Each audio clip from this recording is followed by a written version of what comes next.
ऐसी मान्यता है कि काशी में कण कण में भगवान शिव का वास है। इसी कड़ी में आज कथा व्यास पंडित प्रवीण पांडे महाराज के यहाँ गंगानगर कॉलोनी टिकरी के मंदिर प्रांगण में हरियाली श्रृंगार और 2 दिनों से चल रहे अखंड रामायण पाठ पूर्व हुआ। इसके बाद रुद्राभिषेक का कार्यक्रम चला और आखिरी में प्रसाद वितरण और भंडारे का बहुत ही भव्य आयोजन हुआ, जिसमें इतने बारिश और मौसम खराब होने के बावजूद दूर दूर से हजारों भक्तों ने अपनी अपनी सहभागिता की और प्रभु से आशीर्वाद प्राप्त किया। वाराणसी से धनेश्वर साहनी की रिपोर्ट। जय श्री कृष्ण। मैं वैष्णव आचार्य प्रवीण पांडे, वाराणसी। अब महाराज जी, आज किस प्रकार का कार्यक्रम का आयोजन किया जा रहा है? जी, आज मेरे आज मंदिर का जो कल स्थापना दिवस था, इसी के उपलक्ष्य में काशी में मेरा निवास है। कहते हैं कि काशी के कण कण में भोले बाबा का स्थान है और उस स्थान को प्राप्त करना बड़े सौभाग्य की बात है। और उस सौभाग्य को प्राप्त करके मैं काशी में निवास बनाकर रहा और यहाँ मैं वृंदावन से व्रत से जुड़ा हूँ, वैष्णव हूँ।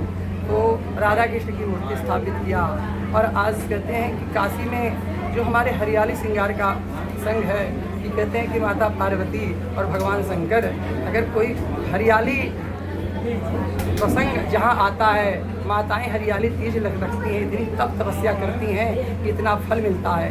माता पार्वती स्वयं स्कंद पुराण और कहते हैं कि शिव पुराण की में ऐसा वर्णन है कि इतनी हरियाली तपस्या की कि भगवान शंकर को प्राप्त की। इसीलिए हम लोगों के जीवन में इसका जो मुख्य सार है भगवान को प्राप्त करना, और भगवान को प्राप्त करने के लिए हम लोग काशी में रहकर ऐसा उत्सव मनाते हैं। और यही मेरा हर वर्ष के भांति इस वर्ष भी संपन्न हुआ।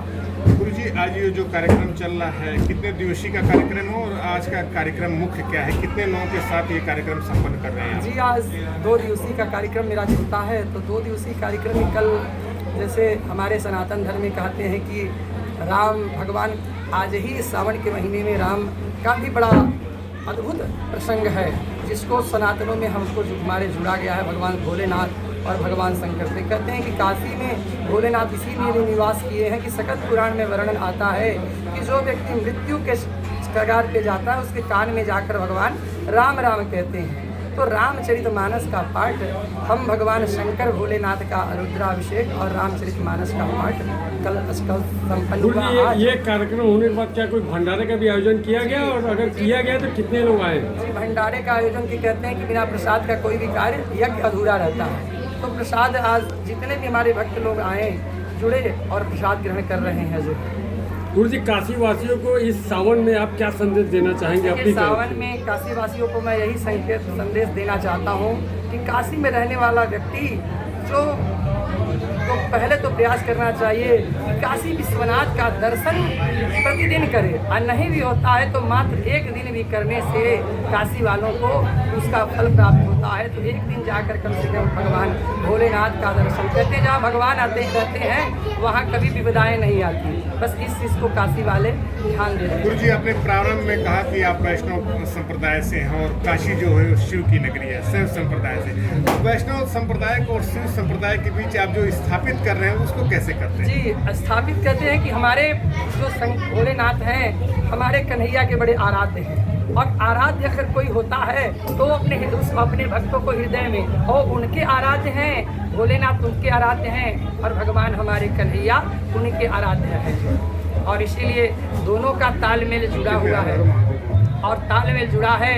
जितने हमारे भक्त लोग आए हैं, मैं चाहूँगा कि एक बार हर हर महादेव का जयकारा लगाएं। और इसी तरह से कहते हैं कि काशी तो खुद बोलती है हर हर महादेव, हर हर महादेव। ठीक, परिचय बता।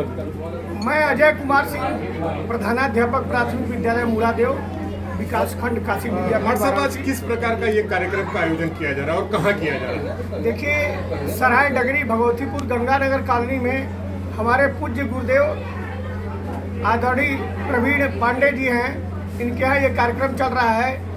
इनकी भक्ति के प्रति और भक्तों के प्रति जो स्नेह प्यार मिलता है वो अद्भुत है। इनको मैंने जीवन में देखा कि इनको कभी पैसे से कोई मोह नहीं है, और ये भक्तों के लिए और भगवान के लिए हमेशा प्रयासरत रहते हैं। तो इनके यहाँ कल से रामचरितमानस का पाठ हुआ और आज रुद्राभिषेक का संपन्न हुआ और अभी भंडारे का कार्यक्रम चल रहा है। ये भंडारे में कितने लोग आए हैं और कहाँ से आए हैं? भंडारे में बहुत दूर दूर से लोग आए हैं और जब तक आते रहेंगे तब तक प्रसाद ग्रहण करते रहेंगे। अभी तक लगभग कितने लोग आ चुके होंगे? करीब 5-6 लोग खा चुके हैं। अभी आते जा रहे हैं, दूर दूर से लोग आ रहे हैं प्रसाद लेने के लिए। चूंकि ये सावन का पावन महीना चल रहा है और आप काशी में हैं और काशी में आज हरियाली तीज का भी ये शुभ अवसर चल रहा है, इस माध्यम से आप क्या कहना चाहेंगे इस पावन अवसर पर? देखिए, हम ये कहना चाहेंगे कि काशी पे एक गीत है कि कितनी सुंदर बाबा विश्वनाथ की काशी नगरी, पापनाशिनी गंगा के घाटों की शोभा न्यारी। दशाश्वमेध घाट पर जुट गए प्रेमी और पुजारी, करते रहे नहन गंगा पावन की राशि नगरी। हो कितनी सुंदर बाबा विश्वनाथ की काशी नगरी। तो विश्वनाथ प्रगीजी मानस मंदिर संकट मोचन, देव मूर्ति का दर्शन पाकर सुखी होता है लोचन। गूंजय हर हर, गूंजय हर हर महादेव भोले की अविनाशी नगरी।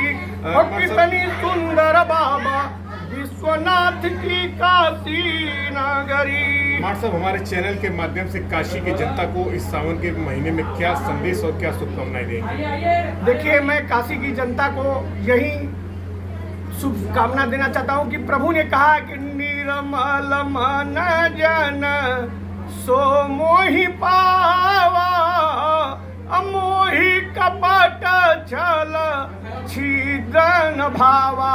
सुमन मन होता है सुंदर मन। अपने मन को जो व्यक्ति सुंदर बना ले और सुंदर मन अगर बना लेता है तो प्रभु उसको खुद स्वीकार करते हैं। देखिए, हमने बताया आपको कि सेवरी को प्रभु के पास नहीं जाना पड़ा, प्रभु खुद आए। भक्त प्रहलाद के पास आए प्रभु, द्रौपदी के पास आए और केवट के पास गए। कहा गया कि प्रबल प्रेम के पाले पड़कर प्रभु को नियम बदलते देखा, अपना मान भले चल जाए पर भक्त का मान न टलते देखा। प्रभु को नियम बदलते देखा। दुर्योधन घर मेवा त्यागे, साग विदुर घर खाई, और जूठी बैर से बरी के भगवान रची रची भोग लगाई। तो हम काशी वासियों से यही कहेंगे, ये प्रेम की नगरी है, भाव की नगरी है। सबसे प्रेम करें, यही प्रभु को पसंद है। धन्यवाद।